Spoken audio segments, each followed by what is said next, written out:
नमस्कार मित्रों, आपने पिछली वीडियो में आत्मा के 7 गुणों के बारे में जाना था। आज की प्रस्तुति में हम आत्मा की 3 सूक्ष्म शक्तियों के बारे में जानेंगे। ये वो शक्तियां हैं जिसे आप जान और समझ गए तो आप सब कुछ हासिल कर सकते हैं। वो 3 सूक्ष्म शक्तियां हैं मन, बुद्धि और संस्कार, जो आत्मा के साथ शरीर में प्रविष्ट होती हैं और शरीर छोड़ने पर आत्मा के साथ ही चली जाती है।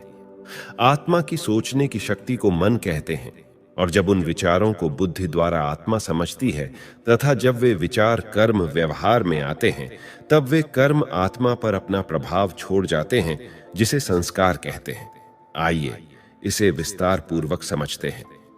आत्मा की पहली सूक्ष्म शक्ति है मन। मन में ही विचार करने की क्षमता है, इच्छा शक्ति है, कल्पना करने की शक्ति है और महसूस करने की क्षमता है। जब मनुष्य इन क्षमताओं को समझ नहीं पाता, तब वह उसके अधीन हो जाता है। तत्पश्चात मनुष्य कहता है, मन तो चंचल घोड़ा है जो चारों ओर भटकता रहता है, या फिर मन तो एक चंचल बच्चे जैसा है। लेकिन मन का एक दूसरा पहलू यह भी है कि मन बड़ा सुंदर है। मन की क्षमताओं को अगर समझा जाए और उसकी वास्तविकता को जानकर उसे यथार्थ दिशा में लगा दिया जाए, तो यह मन लौकिक अथवा अलौकिक बड़ी से बड़ी प्राप्ति कर सकता है। तभी तो किसी ने सही कहा है कि आज मनुष्य अपने मन की क्षमताओं का सिर्फ 5% उपयोग करता है और बुद्धिमान व्यक्ति अपने मन की क्षमताओं का सिर्फ 15% उपयोग करता है। बाकी सारी क्षमता व्यर्थ ही चली जाती है। उसका कारण है कि आज मनुष्य के मन की ऊर्जा का बड़ा हिस्सा व्यर्थ विचारों में नष्ट हो जाता है। आज हमारा मन परेशान इसलिए होता है क्योंकि हम मन के विषय में जानते ही नहीं। हमारी जीवन शैली इस प्रकार की बन गई है कि मन किस दिशा में चल रहा है, यह महसूस करने के लिए हमारे पास समय ही नहीं है। हमारा मन निरंतर सोचता रहता है। इसीलिए किसी मनोवैज्ञानिक ने कहा है कि मनुष्य अगर कम से कम गति से सोचे, तब भी उसके मन में 25 से 30 विचार 1 मिनट में चलते हैं, और इस तरह एक दिन में असंख्य विचार मन के अंदर चलते रहते हैं। यदि हम एक दिन के विचारों को ही देखें तो पाएंगे कि हमारे अंदर 4 प्रकार के विचार चलते हैं, जो निम्नलिखित हैं। पहला, सकारात्मक विचार। सकारात्मक विचार का अर्थ है सकारात्मक दृष्टिकोण के साथ जीवन की चुनौतियों का सामना करना। एक व्यक्ति जो सकारात्मक तरीके से सोचता है, वह अपने आसपास के लोगों और घटनाओं के उज्जवल पक्ष पर ही ध्यान केंद्रित करता है। सकारात्मक विचार से समर्थ संकल्प होते हैं, जिनमें शुभ भावना और शुभ कामना समाई होती है। इसमें न कोई स्वार्थ होता है, न कोई बुराई होती है। दूसरा, नकारात्मक विचार, जो किसी न किसी बुराई, कमजोरी या विकृत मानसिकता वाले विचार होते हैं और जो स्वार्थयुक्त होते हैं, उन्हें नकारात्मक विचार कहते हैं। इसके अलावा हीनता की भावना के आधार पर भी विचार चलते हैं। ऐसे सभी विचार नेगेटिव अर्थात नकारात्मक विचार होते हैं। तीसरा, आवश्यक विचार। आवश्यक विचार हमारी दिनचर्या से संबंधित होते हैं, जैसे आज यहां जाना है, इसको मिलना है, इतने कार्य करने हैं, इतने कराने हैं इत्यादि। ये सभी आवश्यक विचार कहलाते हैं। चौथा है व्यर्थ विचार। व्यर्थ विचार का कारण है व्यर्थ दुख लेना, सुनी हुई बात न चाहते हुए भी मन में चलना, या बीती हुई घटनाओं की स्मृति आना, जैसे कि यह क्यों कहा, यह ठीक नहीं कहा, यह नहीं होना चाहिए, ऐसा करते तो अच्छा होता, आदि आदि सोचकर मन को भारी बना लेते हैं। इन्हें ही व्यर्थ विचार कहते हैं। आज हम वर्तमान के बारे में नहीं सोचते, बल्कि उन्हीं बातों को सोचते हैं जो बीत चुका है। चूंकि इनसे समय और शक्ति की बर्बादी होती है, इसलिए ये सभी व्यर्थ विचार कहलाते हैं। विशेषज्ञों के विश्लेषण के अनुसार हमारा 80% विचार भूतकाल की घटनाओं से संबंधित होते हैं और 15% विचार भविष्य की चिंताओं के लिए होते हैं, और सिर्फ 5% ही वर्तमान के बारे में सोचते हैं। जबकि वर्तमान हमारे लिए बहुमूल्य है, इसका भरपूर सदुपयोग होना चाहिए। इस प्रकार सारे दिन हमारे मन में 4 प्रकार के विचार चलते रहते हैं। सकारात्मक विचार, नकारात्मक विचार, आवश्यक विचार और व्यर्थ विचार। इस तनाव के युग में हम यदि विश्लेषण करें कि हमारे मन में अधिकतर विचार किस प्रकार के हैं, तो महसूस होगा कि ज्यादातर व्यर्थ विचार ही चलते हैं और दूसरे नंबर पर नकारात्मक विचार ज्यादा चलते हैं। आवश्यक विचारों में भी स्वार्थ अधिक होता है, तो वे भी नकारात्मक हो जाते हैं और इस तरह सकारात्मक विचार बहुत कम चलते हैं या ना के बराबर ही होते हैं। हमारा जीवन कैसे बीतेगा, यह हमारे मन के विचारों पर निर्भर करता है। इसलिए कहा जाता है, जैसा चिंतन वैसा जीवन, जैसा सोचोगे वैसा ही पाओगे। मैं आपको एक कहानी सुनाता हूं, ध्यान से सुनिएगा, इससे आपको समझ आएगा मन के विचार हमारे जीवन पर कैसे प्रभाव छोड़ता है। एक बार एक राजा था और उसका एक मित्र था जो लकड़ी का बड़ा व्यापारी था। दोनों की बहुत गहरी मित्रता थी। एक दिन वह लकड़ी का व्यापारी अपना लकड़ी का ढेर देख रहा था। तभी उसकी नजर चंदन की लकड़ी पर पड़ी और उसने देखा कि बहुत सारी चंदन की लकड़ियां हैं। तब उसका व्यापारी दिमाग हिसाब लगाने लगा कि चंदन की लकड़ी तो बहुत महंगी है, कौन खरीदेगा इन लकड़ियों को। उसने हिसाब लगाया कि उसकी कितनी पूंजी अटकी हुई है। अगर वह इन सभी लकड़ियों को बेच देगा तो उसकी सारी पूंजी निकल जाएगी, लेकिन इन लकड़ियों को खरीदेगा कौन। और इस तरह वह व्यापारी घंटों तक सोचता रहा। ऐसे समय में जब मनुष्य लोभवश सोचता है तो वह अपना विवेक भी खो देता है और उसके मन का घोड़ा अक्सर नकारात्मक दिशा में दौड़ने लगता है।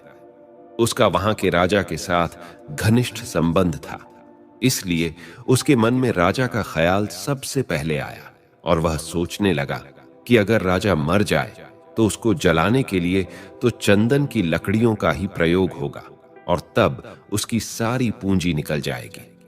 लोभ में वह ये भी भूल गया कि राजा उसका मित्र है।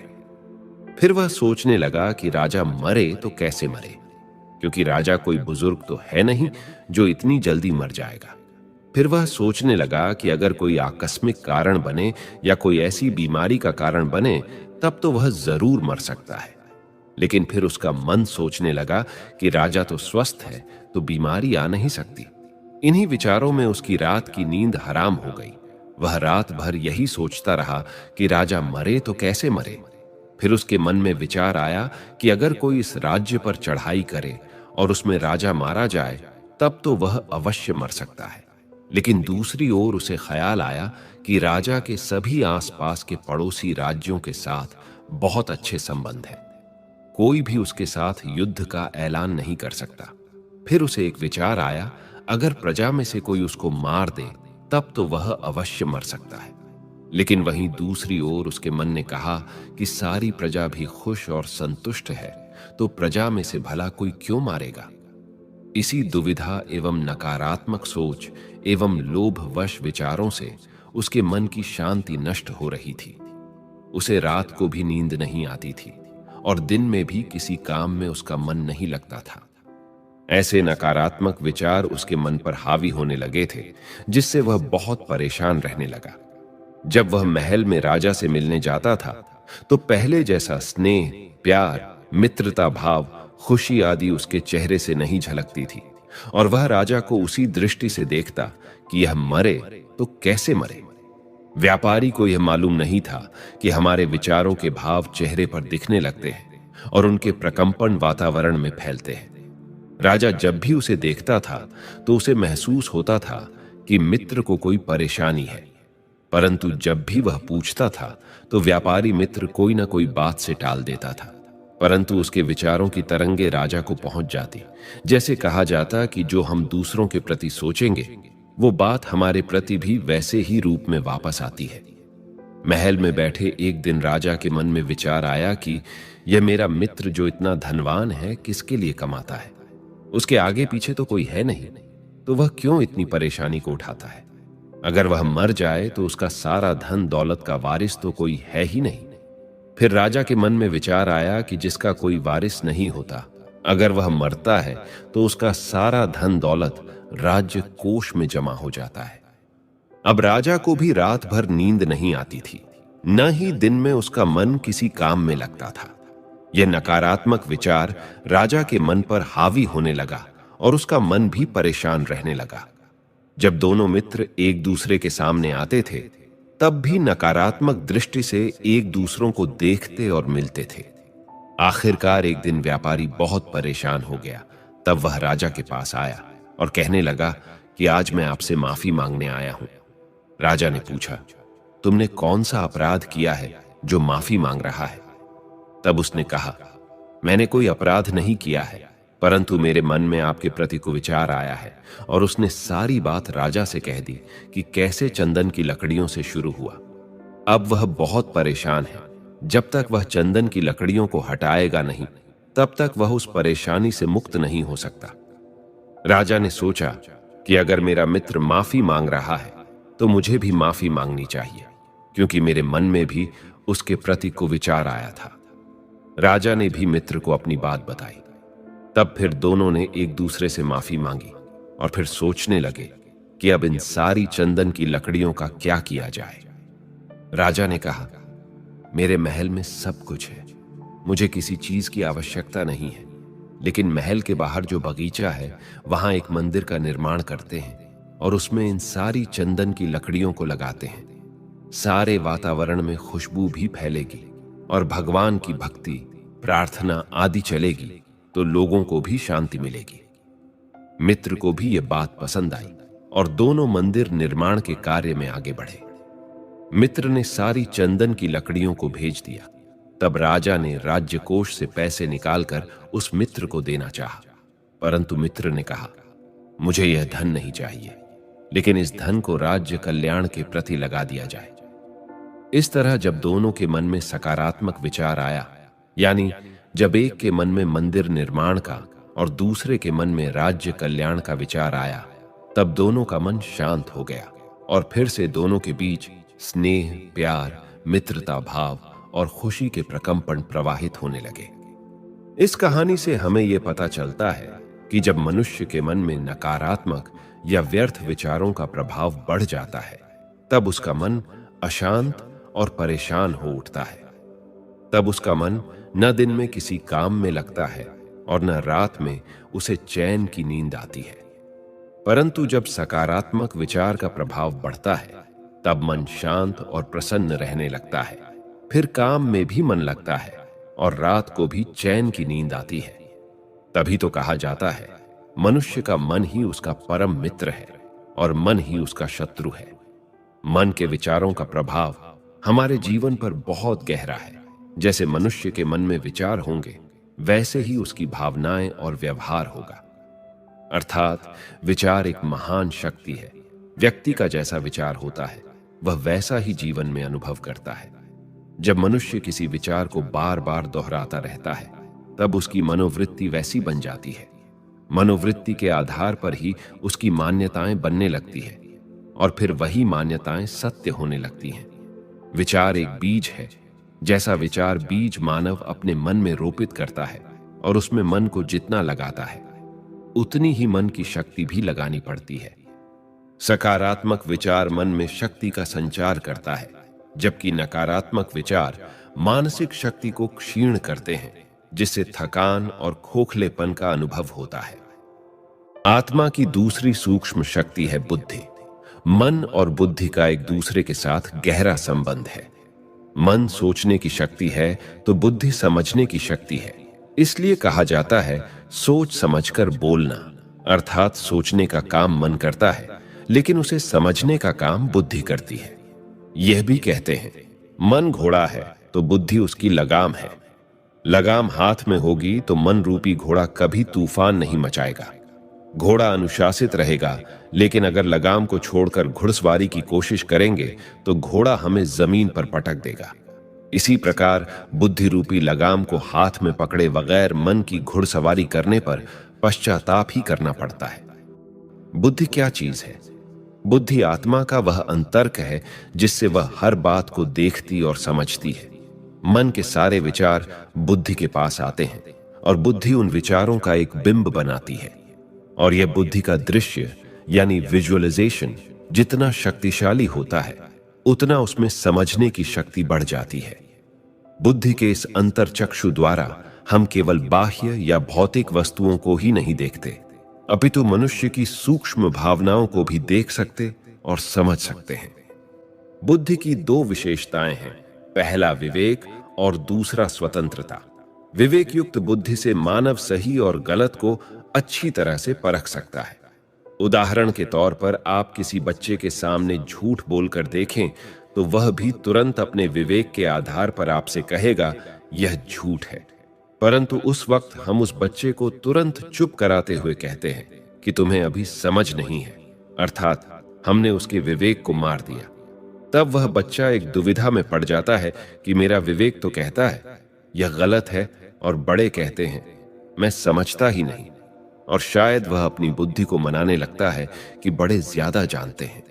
फिर दूसरी बार किसी बात पर जब वह अपने समझ का इस्तेमाल करके झूठ बोलता है, तब भी बड़ों से डांट पड़ती है कि तुम झूठ बोलते हो, तुमने यह बात कहां से सीखी।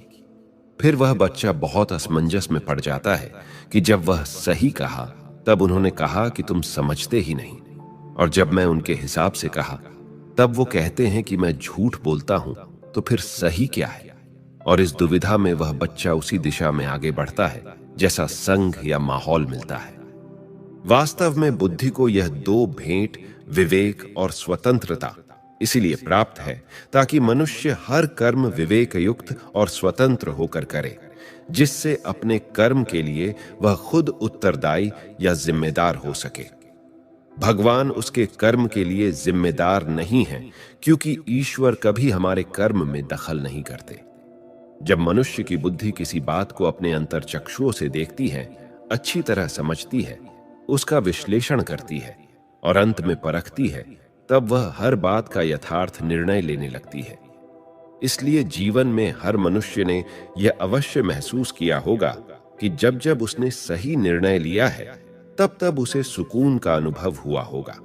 इसके विपरीत जीवन में जब जब गलत निर्णय लिया होगा तब तब अंदर ही अंदर आत्मा स्वयं को कचोटती होगी।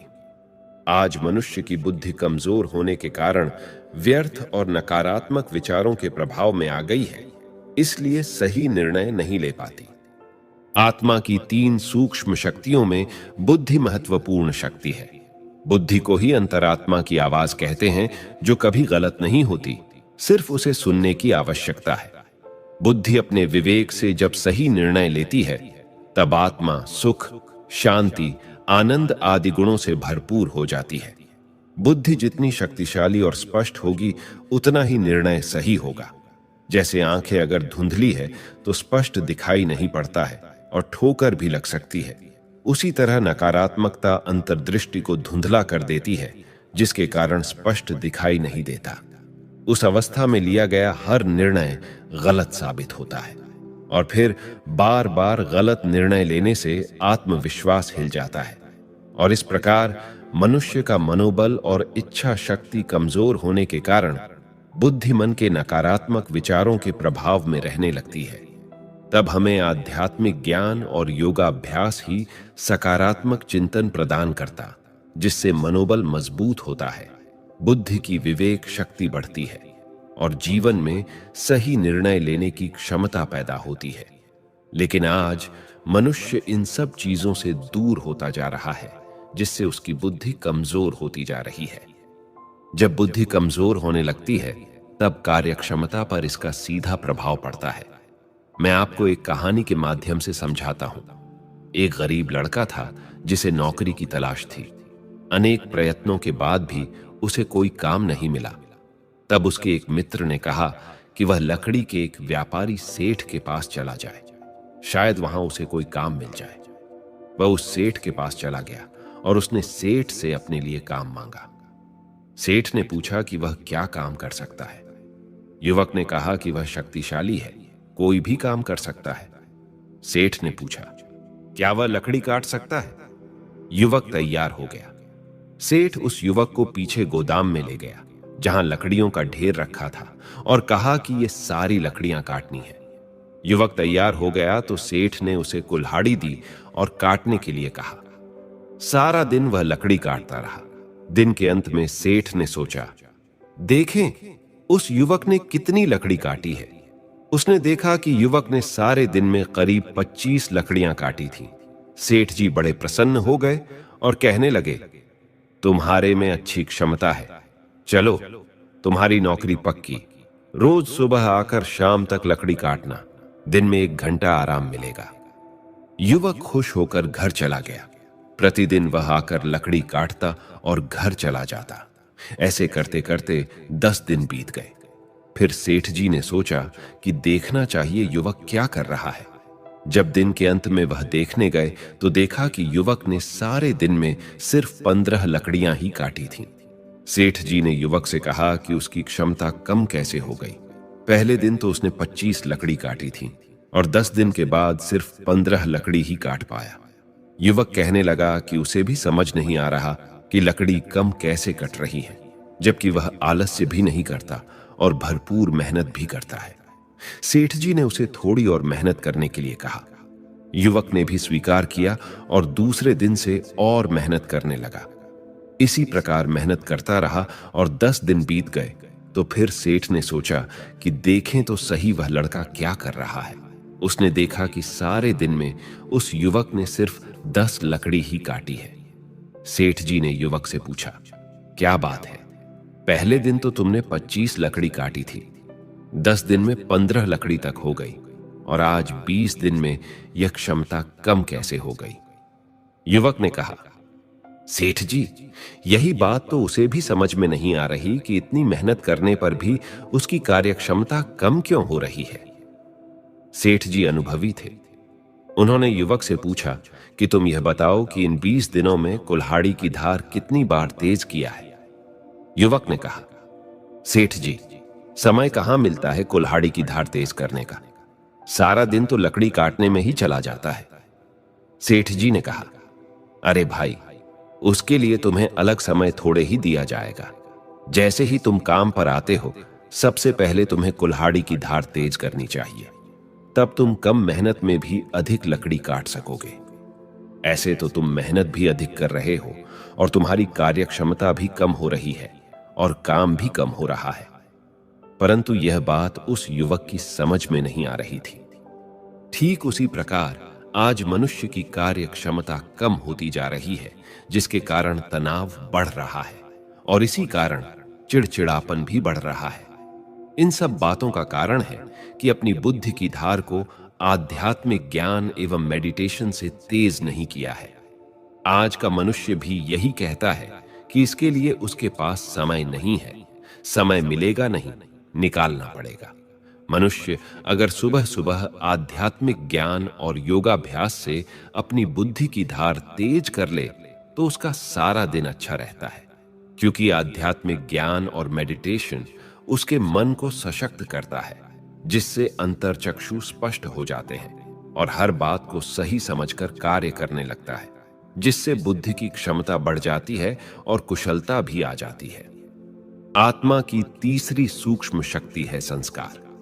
मनुष्य अपने मन के विचारों को बुद्धि की विवेक शक्ति से समझकर जब स्वतंत्र इच्छा से कर्म करने लगता है, तब वह कर्म आत्मा पर अपना प्रभाव छोड़ देता है, जिसे हम संस्कार कहते हैं। यह संस्कार अर्थात कर्म का प्रभाव हमारी स्मृति में समा जाता है और हमारे संपूर्ण व्यक्तित्व का निर्माण करता है। बार बार किया जाने वाला कर्म आदत का रूप लेकर उसके अर्धचेतन मन में समा जाता है। मन और बुद्धि भी तदानुसार कार्य करने लगते हैं। इस तरह जब मानव नकारात्मक संस्कारों के चक्रव्यूह में घिर जाता है, तब चक्रव्यूह को तोड़कर अपने जीवन को नई दिशा देना व्यक्ति के लिए बहुत कठिन हो जाता है। उन आदतों से परेशान व्यक्ति आत्मशक्ति के अभाव में उससे बाहर नहीं निकल पाता। उदाहरण के तौर पर शराब या सिगरेट की आदत वाला व्यक्ति आत्मिक शक्ति के अभाव में इनसे मुक्त नहीं हो पाता। हर आत्मा में 5 प्रकार के संस्कार होते हैं, इसलिए हर व्यक्ति एक दूसरे से भिन्न होते हैं। जैसा व्यक्ति का संस्कार होता है, वैसा उसका स्वभाव होता है, और जैसा उसका स्वभाव होता है, वैसे उसके लक्षण होते हैं। इसलिए संसार में आज 7 अरब से अधिक जनसंख्या है, लेकिन एक के भी लक्षण दूसरे से नहीं मिलते। यहां तक कि 2 जुड़वां बच्चे होते हैं तो भी मां खुद कहती है कि दोनों के स्वभाव में अंतर है। यह भिन्नता उसके संस्कारों के कारण होती है। पहला है मूल संस्कार, अर्थात आदि और अनादि संस्कार। जब ईश्वर के धाम से मनुष्य का आत्मा इस संसार में आती है, तब वह अपने निजी सतोगुणी संस्कार लेकर आती है। इसलिए जब कोई मनुष्य किसी नवजात शिशु के सामने जाता है, तब एक अलौकिक भावना का संचार होता है। उसे देखकर कभी नफरत नहीं आती, क्योंकि हर वक्त बच्चे से सकारात्मक ऊर्जा जैसे आनंद, प्रेम, खुशी, पवित्रता की तरंगे निकलती रहती है। इसीलिए बच्चे के प्रति कभी भी कोई नकारात्मक भाव पैदा नहीं होता। हर बच्चे का वास्तविक स्वरूप सतोगुणी होता है। यही उस समय उसके मूल संस्कार होते हैं। हर आत्मा के मूल संस्कार एक जैसे ही होते हैं, लेकिन जैसे जैसे बच्चा बड़ा होने लगता है, वह अपने वास्तविक सतोगुणी स्वरूप से दूर जाने लगता है और कमजोरियों के वशीभूत हो जाता है। तब वह बच्चा 7 गुणों की जगह 7 अवगुण ले लेता है, जैसे काम, क्रोध, लोभ, मोह, अहंकार, ईर्ष्या और नफरत आदि। दूसरा है पूर्व जन्म के संस्कार। हर आत्मा भिन्न भिन्न स्थान एवं परिवेश से अपने पूर्व जन्मों के संस्कार साथ लेकर इस जन्म में आती है। उदाहरण के तौर पर हम कई बार समाचार पत्रों में पढ़ते या सुनते हैं कि एक 5 साल का बच्चा शास्त्रों के श्लोक बोलने लग गया, जबकि घर में किसी को भी संस्कृत नहीं आती थी। या एक 3 साल का बच्चा कंप्यूटर चलाने लग गया, तब कहते हैं कि उसके पूर्व जन्म के संस्कारों का उदय हुआ है। अब स्वाभाविक रूप से प्रश्न उठता है कि क्या उन संस्कारों को उन्हीं बच्चों में उदय होना था? बाकी सब में क्यों नहीं हुए? हकीकत यह है कि पूर्व जन्म के संस्कारों का उदय तो हरेक में होता है, लेकिन उनकी तीव्रता में फर्क पड़ता है। जब पूर्व जन्म के संस्कार हमारी बुद्धि पर प्रभाव डालते हैं, तब उसकी समझ काम नहीं करती, और फिर पूर्व जन्म के संस्कार हमारी कर्मेंद्रियों पर अधिकार जमाकर उसे चलाने लगती है, जिससे व्यक्ति गलतियां कर लेता है। तीसरा है गर्भ संस्कार। गर्भ संस्कार उन संस्कारों को कहते हैं जिन्हें गर्भकाल के दौरान बच्चा अपने माता पिता के चिंतन से ग्रहण करता है। उदाहरण के लिए अभिमन्यु के विषय में यह कहा जाता है कि जब वह माता की कोख में था, तब अर्जुन उसकी मां को चक्रव्यूह भेद कर उसके अंदर घुसने की कला सुना रहा था, परंतु जब वह चक्रव्यूह से बाहर निकलने की युक्ति सुनाने लगा, तब अभिमन्यु की मां को नींद आ गई थी। इस कारण अभिमन्यु महाभारत के युद्ध में कौरवों द्वारा रचे गए चक्रव्यूह को तोड़कर अंदर तो घुस गया था, परंतु बाहर नहीं निकल सका। चौथा है वातावरण या संग के प्रभाव का संस्कार। कहा जाता है जैसा संग वैसा रंग, अर्थात वातावरण और संग के रंग वाले इन संस्कारों का प्रभाव भी मनुष्य जीवन पर बहुत गहरा होता है। कई बार देखते हैं कि खानदानी परिवार के बच्चे जब कॉलेज में या हॉस्टल में पढ़ाई के लिए जाते हैं और वहां अगर बुरी संगत में लग जाते हैं, तब संग के प्रभाव में आकर वे भी बुराई के मार्ग पर अग्रसर हो जाते हैं। ये वातावरण या संग के प्रभाव का संस्कार के कारण ही होता है। पांचवा है दृढ़ता या मनोबल के संस्कार। व्यक्ति एक बार जब अपने मन में कुछ ठान लेता है कि मुझे सिर्फ ऐसे ही करना है, तब उसके बाद कोई भी उसको बदल नहीं सकता है। उसका संकल्प इतना दृढ़ होता है कि उस दृढ़ संकल्प के कारण वो असंभव को भी संभव कर लेता है। दृढ़ संकल्प के द्वारा आप अपने व्यक्तित्व को जैसे चाहे वैसा बदल सकते हैं। व्यक्तित्व एक बर्फ की शिला जैसा है, जिसका 90% भाग अंदर है और 10% भाग ऊपर है। आत्मा बीच में है, जिसमें अथाह क्षमता है और अथाह शक्ति है। व्यक्तित्व पर चारों प्रकार के संस्कार, मूल संस्कार, पूर्व जन्म के संस्कार, गर्भ संस्कार और संग के रंग के संस्कार गुप्त प्रभाव के रूप में हावी रहते हैं और मनुष्य के व्यक्तित्व को संचालित करते हैं, जिससे जीवन भी उसी दिशा में चलता जाता है। इसलिए आत्मा में असीम क्षमता होते हुए भी वह परवश हो जाती है और अपनी शक्ति से कार्य नहीं कर पाती। अब प्रश्न ये उठता है कि क्या इन चारों प्रकार के संस्कारों को परिवर्तन किया जा सकता है? तो इसका उत्तर है हाँ, अवश्य किया जा सकता है। जैसे लोहे को लोहे द्वारा, हीरे को हीरे द्वारा ही काटा जा सकता है, वैसे ही संस्कारों को संस्कारों से ही काटा जाता है। उसके लिए पांचवें प्रकार के दृढ़ता के संस्कारों को जागृत करना पड़ता है। दृढ़ता की शक्ति हरेक में होती है, परंतु जब तक हम उसे जागृत नहीं करते, तब तक वह गुप्त रूप में अंदर रहती है। दृढ़ता की शक्ति को जागृत करने के लिए सकारात्मक संकल्प की शक्ति अथवा समर्थ संकल्पों की रचना करनी चाहिए, जो आत्मा की अथाह शक्ति और क्षमता को व्यक्तित्व में प्रत्यक्ष करते हैं। तब ये चारों प्रकार के संस्कार निष्क्रिय हो जाते हैं। इसमें आध्यात्मिक ज्ञान से सहायता मिलती है, क्योंकि आध्यात्मिक ज्ञान ही हमें श्रेष्ठ और सकारात्मक दिशा प्रदान करता है और व्यक्ति को जीवन में महानता के शिखर पर पहुंचाता है।